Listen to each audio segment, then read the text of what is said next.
Nag-attend nga ako ng wedding nila, Menga. First time ko nga maka-attend ng ganito at sakto, nakita ko pa yung mga pinapanood ko na vlogger. Pero halos lahat ng kilala ko kinakasal na ngayon. Literal na mapapasana all ka na lang talaga.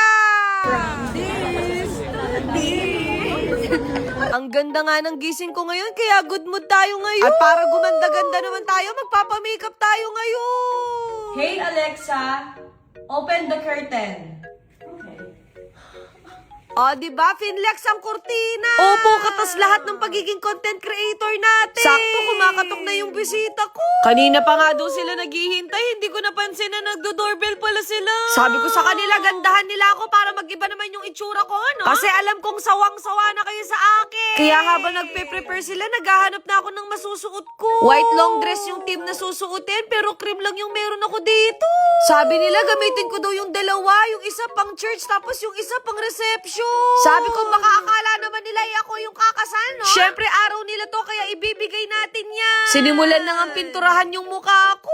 Huy, hindi to bahay. Pasensya na kayo, puro renovation na lang nasa isip ko. Nag-order nga ako ng kape at pagkain para sigurado magising yung kaluluwa nila. Gusto ko nga yung maging look ko ngayon, nakatali lang yung buhok ko. Kasi ate, sawang-sawa na ako sa nakakulong.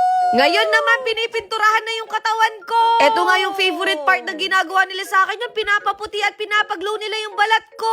Na para bang malakutis Koreana na tayo. At dito nga, naglaro na kami ng ganda-gandahan at kita nyo naman sobrang ganda ng makeup ko. Yung una ko ding napansin, yung bagong ngipin natin, kaya salamat doon. Ngayon, isusuot ko muna yung damit kung kasya pa ba to sa akin. Opo, nagkalaman na ako sa lagay na yan. Stomach in muna, kaya wala munang hihinga. Aminin nyo, bumagay sa atin yung outfit. Ilang minuto nga lang, tinanggal ko agad yung damit ko kasi baka madumihan. Kilalang kilala ko lang kasi si Self kasi napaka-clumsy ko. Naninibago nga ako kay Bunso kasi napaka-formal niya rin. Bago nga kami pupunta sa church, pupunta muna kami ng mall para makabili ng regalo. Sa sobrang busy namin, ngayon lang kami nakabili. Sabi nga nila, it's better late than never. Huy, pampalubag loob. Pero sana talaga magustuhan nila tong regalo namin. At hindi ko nga napansin na katulog na ako sa biyahe. Alam niyo naman, hindi na talaga ako nakakapagpahinga. Tapos eto, nagmamadali tayo kasi late na tayo. Nakita ko na kasi yung bridal car ni Mengay, kaya nagmadali talaga kami. At sa puntong to, kinover na yung mga cellphone namin. Kaya ayan, eto na lang yung na-video ko. Basta ang naalala ko na lang dito, yung kiss the bride. Pagkatapos nga ng ceremony, nakita ko tong mga chikiting. Grabe, ang dami na talagang gumagawa sa from this to this natin. Pagdating nga namin sa reception, nakita ko na si Janela in Japan at si Kamangya. Isipin niyo dati, pinapanood ko lang talaga sila. Kinilig nga ako kasi sabi niya, ang galing ko daw mag-vlog. O, diba? Nauna pa yung pagmamarites namin, sabi ko kay Bunso, videohan niya ako na parang kinakasal.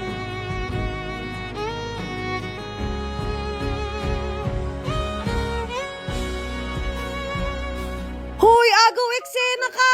At finally, nakuha ko na nga yung cellphone ko. At sakto nakita ko si Mengay nag-change outfit na. Grabe, napaka-diyosa niya sa sobrang ganda. Sasabihin ko sana, excited na ako para sa honeymoon nila. Hoy, hindi ganun. At masasabi ko talagang napaka-engrande ng reception nila. Nakita ko din yung Manalo twins at talaga magkamukha sila. Opo, malambing talaga silang magkapatid. At eto na nga yung pinaka-hinihintay ko, yung kainan na. Alam niyo naman, kahit kumain na ako, parang gutom pa rin ako lagi. Eto nga pala si Izzy, isa sa mga pinakakalog ko na kaibigan. Nauubos na nga yung social battery ko, kaya kailangan na natin kumain. In fairness, lahat ng putahe nila dito masasarap. Kaya ang ending, naubos ko lahat. Sobrang na-appreciate ko nga si Bengay kasi inimbitahan niya tayo sa special day nila. Malay niyo sa susunod tayo naman yung mag-iimbita. Hoy, wag muna. Hindi ko na nga natapos yung event kasi meron pa tayong ganap ngayon. Napaka-busy natin, no? Pinasuyo ko na nga lang yung regalo kasi naiiya talaga ako. Ayan na.